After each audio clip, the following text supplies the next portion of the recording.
Okay, so good morning. Dito lang tayo nag-check. Also nagpo-pruning din ako. Ayun, may mga dahon doon. Nagpo-pruning tayo. So kumuha na tayo ng dalawang cuttings dito. Inuubos muna natin itong mga luma. Tapos i-refill natin siya unti-unti. Gamit itong medyo bago-bago. Maglalagay na rin tayo ng bagong tubig dito or dadagdagan natin ng tubig.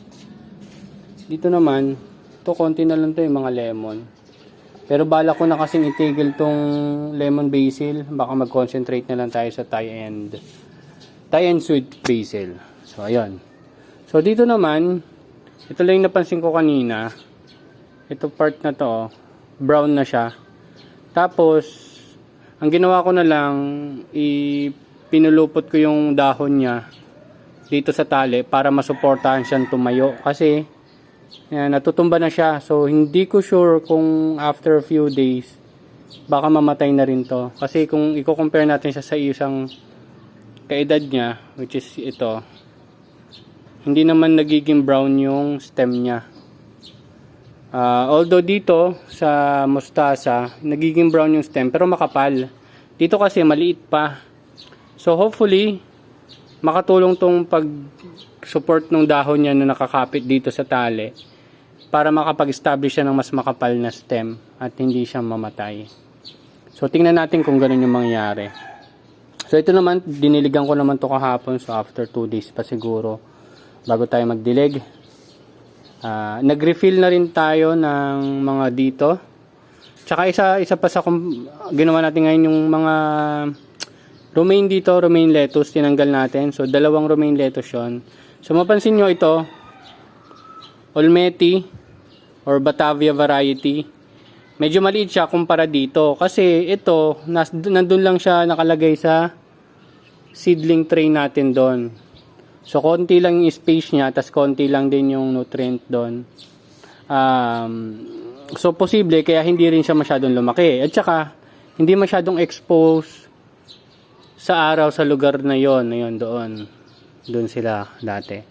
So ito kasi ilang araw na to dito, mahigit 1 linggo na. Kaya mapapansin nyo, malaki na rin talaga siya, 'di ba?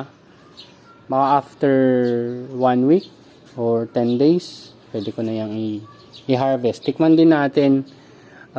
Hopefully hindi siya masyadong mapait, or sana hindi siya mapait tulad ng sabi dun sa mga video. So, ito yung isang napansin ko rin pala sa mga halaman dito. Tuwing umaga, siya, medyo lanta. Pero mamaya, mga hapon, recover na ulit yan. Hindi ko sure kung dahil direct sa araw dito o kung ano man. Hindi ko pa sure. So, kung may idea kayo, sabihin nyo na sa akin. So, ito naman, palagay ko, itong Japanese mustasa natin, mali na nilagay ko siya dito. Kasi tulad nung namatay na Japanese mustasa doon, yung Mizuna, kumakapal to eh.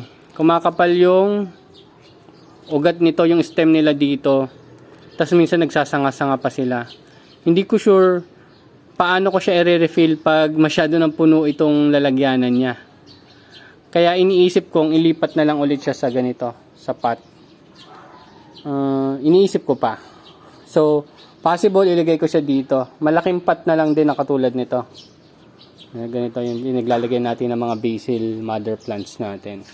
Tsaka ito. Ito naman, itong mga mulberries natin, kung mapansin nyo, may mga cuttings ako dyan. Hindi yan cuttings pala, pinrune ko siya. So, masyado na kasi siyang mataas, umabot na siya doon sa taas. So, pinrune lang natin. Ito pala, hindi pa napupurun. Ipupurun din natin yan dyan. Ganun din, nagpurun din tayo. Ito naman, halos kasabayan niya yung ibang mulberry dito. Kaso ang problema, hindi naman siya masyadong naiinitan dyan sa pwesto niya. Kaya, ganyan lang siya. Hindi rin masyadong maganda yung tubo niya. So, malaking factor din talaga yung araw. So, dito naman,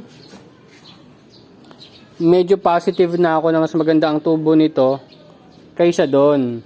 Posible dahil na rin sa nutrients kasi tsaka sa sun exposure kasi medyo shaded siya dito eh, napapagitnaan siya ng 2 mulberry dito. Medyo okay yung araw niya dito kaya yan tumutubo. So, hindi ko lang alam kung gaano kalaki yung magiging stem niya kasi nasa 1.5 liters. So, nag-refill tayo mga ganyan. Nabawas niya na kanina. Tapos nag-refill lang tayo. So, dito naman, kailangan ko pa itong i-refill. Pero mapansin nyo, di ba? Ang lalaki na nila. Lalo na yung mustasa natin doon. Kaya may mustasa din tayo dito. Medyo, lantang itsura, Pero mamaya makarecover yan. Kaya, most of the time, nag-harvest ako mga madaling araw. Mga alas 5, alas 6. Wala pang araw. At napansin ko na mas masarap siya ng ganung oras pag in-harvest. So yan, in few days na lang or siguro 1 week, mag-harvest na rin tayo ng mga romaine. Yan, romaine lettuce po yan. Romaine lettuce. Tapos ito, mustasa. Mustasa, ito talong. So wala tayong olmete dyan. Susunod siguro nating setup, may olmete na tayo dyan. Ayun, yung iba kasi nakatanim doon, may dalawa pa dyan dati, kaso namatay. Ayan, namatay, nagkaroon ng fungus. Yan lang. So, ito naman, yan, nagprune na rin tayo. Since nagprune na tayo ng ibang mga tangkay, nagprune na rin tayo nung mga hindi natin kailangan na halaman. So, tingnan natin iba. Wala namang halos kakaiba. So, ito, madededs na to. Deads na pala yan. So, yan, lilinisin ko pa. Marami pa akong kailangan linisin dyan. So, yung kumuha tayo ng dalawang olmete dito, nilagay natin doon. Yung kanina, pinalitan natin yung romaine. So, possible yung mga romaine dito, bawasan ko rin. Kasi 'di ba may mga tinanim tayong romaine doon. Mamaya tingnan natin. Baka palitan ko na rin. So, ito kailangan ko nang i-harvest. Kung mapapansin nyo, parang nalalanta na yung amaranth natin or yung Chinese spinach or kulitis sa Tagalog. So, pwede nating harvest yung buto niyan. Tulad nung napakita ko sa inyo nung dati. Tapos dito naman, end of life na rin ng mga Chinese kangkong. So, ayan. Inaantay lang natin silang matapos. Ito, hindi ko sure kung dumadami pa tong mint natin dito o hindi. Pero mukhang buhay pa naman siya. Ang bala kong pag-aralan or itanim is yung chives. Baka bumili tayo ng buto nun, tapos tingnan natin magpatubo. Mga 2 months daw yan bago mag-mature. So check natin din yon. So almost done na rin dito. Lalagyan natin yan ng mga setup. Yung malalaki ko dong container, ilalagay natin dito. Maglalagay tayo dito. Siguro mga lettuce or mustasa or kung ano man.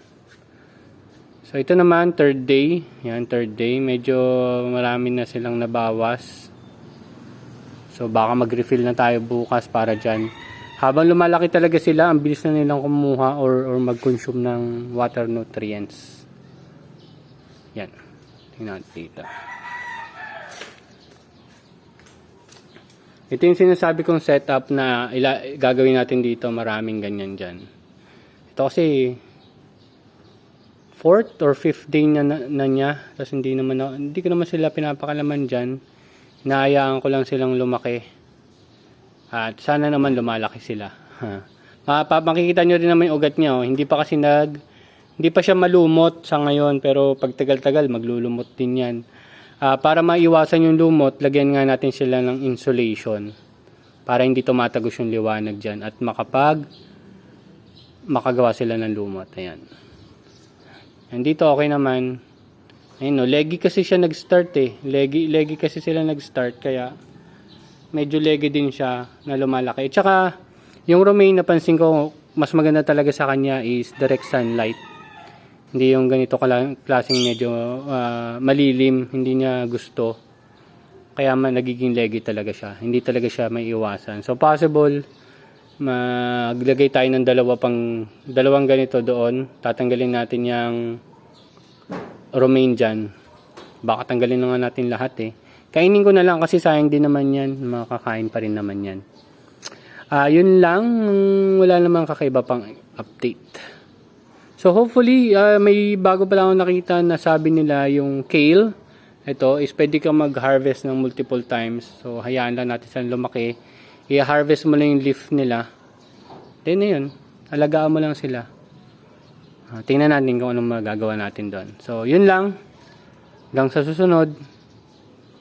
Bye-bye.